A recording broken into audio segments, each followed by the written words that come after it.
Live in HD from WVUE TV New Orleans, this is Fox 8 News at 6.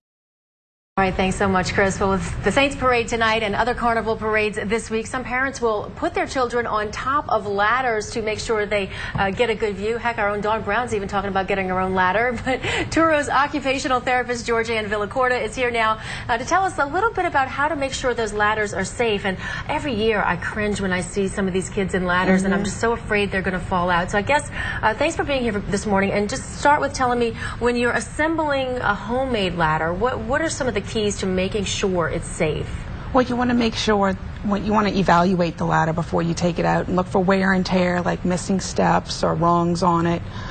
Make sure that you have good shoes with a good grip when you're climbing up the steps. Make sure you don't slip. Also, make sure that there's like a safety strap in the seat for when the kids are sitting there so they don't fall out.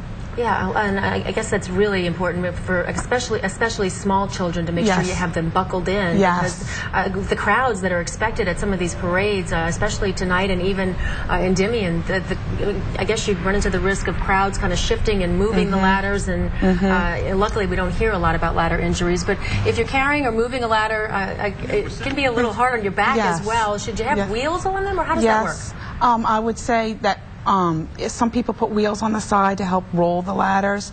If possible, have somebody help you carry the ladder. And make sure you don't twist when you're carrying stuff. You should bend at your knees, not bend at your back, and avoid any twisting. Okay, now when you actually put your child on the ladder, buckling in is good. Yes. But it's also important, I think, to make sure that you're on the ladder with them. Don't ever leave them unattended, right? Yes. I would not put the child in the seat and then leave. I would think an adult or a parent should stay on the ladder and supervise the child at all times. And when they're traveling up and down the ladder, face the ladder and stand at like the first or second step of the ladder for balance. Okay. So it doesn't tip over. Any more suggestions you have for families heading out? I would say that the ladder should be far from the curb as it is tall. So a 6-foot ladder should be 6 feet from the curb.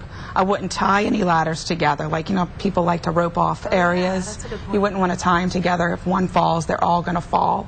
And it should be on a stable surface and not like makeshift sand or anything like that. Stable, steady surface. And I guess the reason you want the ladders far enough back is if they do fall, they don't fall into the path of a float or even marching bands. Yes, in the street. Some very good tips and something for parents definitely to think about as they head out to the parades tonight and through Mardi Gras Day. Yes. Thank you so much for being here this morning. Appreciate it. Thank you for having me.